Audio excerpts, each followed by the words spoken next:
मिली एक अजनबी से कोई आगे न पीछे तुम ही कहो ये कोई बात है। নমস্কার বন্ধুরা, আমি সৌভিক। ওল্ড গপ্প চ্যানেলে আপনাদের সবাইকে স্বাগত। আজ কথা বলবো এক ভারতীয় অমর শিল্পীর জীবন কাহিনী। তিনি হলেন কিশোর কুমার গাঙ্গুলি। গানপ্রিয় ভারতবাসীর কাছে তিনি আজও অমর। তিনি শুধু গায়ক নন, গীতিকার, সুরকার, অভিনেতা, চলচ্চিত্র পরিচালক, চিত্রনাট্যকার এবং রেকর্ড প্রযোজক।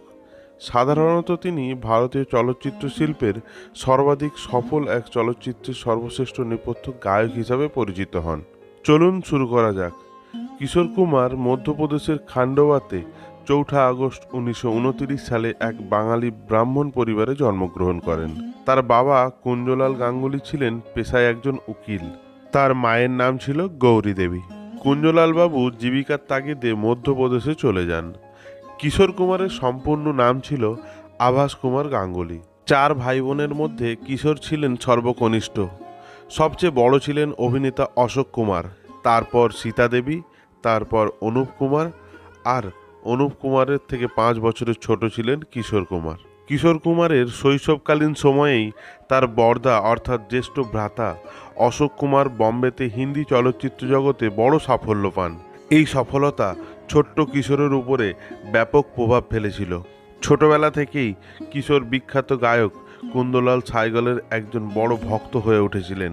তিনি সাইগলের গানগুলো অনুকরণ করতেন বা নকল করে গাইতেন। যদি কাটে প্রহর পাশে বসে মনের দুটো কথা বলে ক্ষতি কি।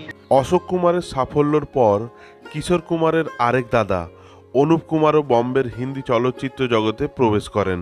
কিন্তু কিশোর কুমারের অভিনয় করাটা খুব একটা পছন্দ ছিল না।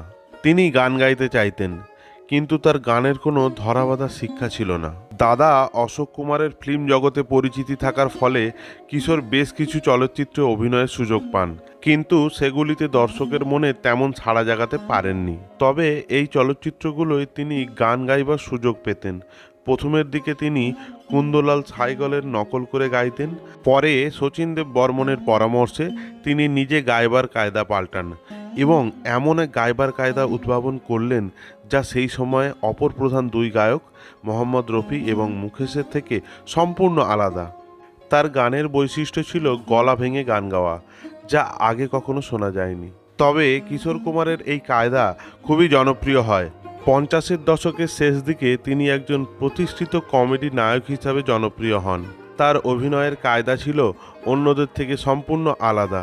সেই সময় প্রবল জনপ্রিয় এবং ক্ষমতাশালী ৩ নায়ক রাজ কাপুর, দেবানন্দ এবং দিলীপ কুমার বলিউড শাসন করা সত্ত্বেও কিশোর কুমার নিজের এক পৃথক জায়গা তৈরি করতে সক্ষম হন।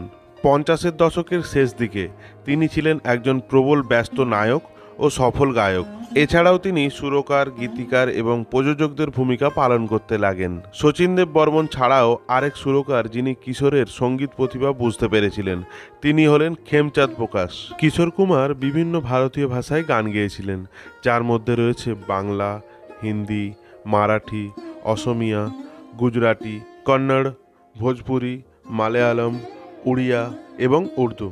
ভারতীয় সঙ্গীত ইতিহাসে কিশোর কুমার হলেন এক উজ্জ্বল নক্ষত্রের মতো। তিনি ৮ বার শ্রেষ্ঠ পুরুষ নেপথ্য গায়কের জন্য ফিল্মফেয়ার পুরস্কার জিতেছেন এবং একই বিভাগে সর্বাধিক ফিল্মফেয়ার পুরস্কার বিজয়ের রেকর্ড করেছেন। তাকে মধ্যপ্রদেশ সরকার কর্তৃক লতা মঙ্গেশকর পুরস্কার প্রদান করা হয়। তার নামে হিন্দি চলচ্চিত্রে অবদানের জন্য কিশোর কুমার পুরস্কার প্রদান চালু করে।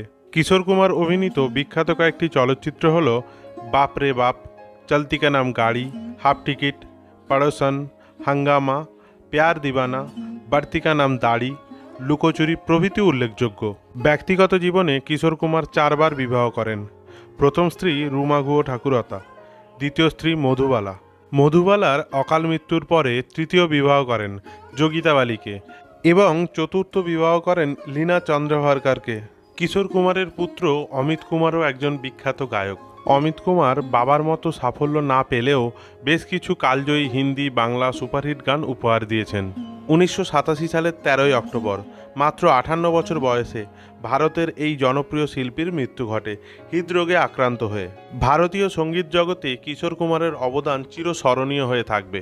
ওল্ড গপ্প চ্যানেলের এই ছোট্ট ভিডিওর মাধ্যমে শ্রদ্ধা ও প্রণাম জানাই অমর শিল্পী কিশোর কুমার গাঙ্গুলিকে।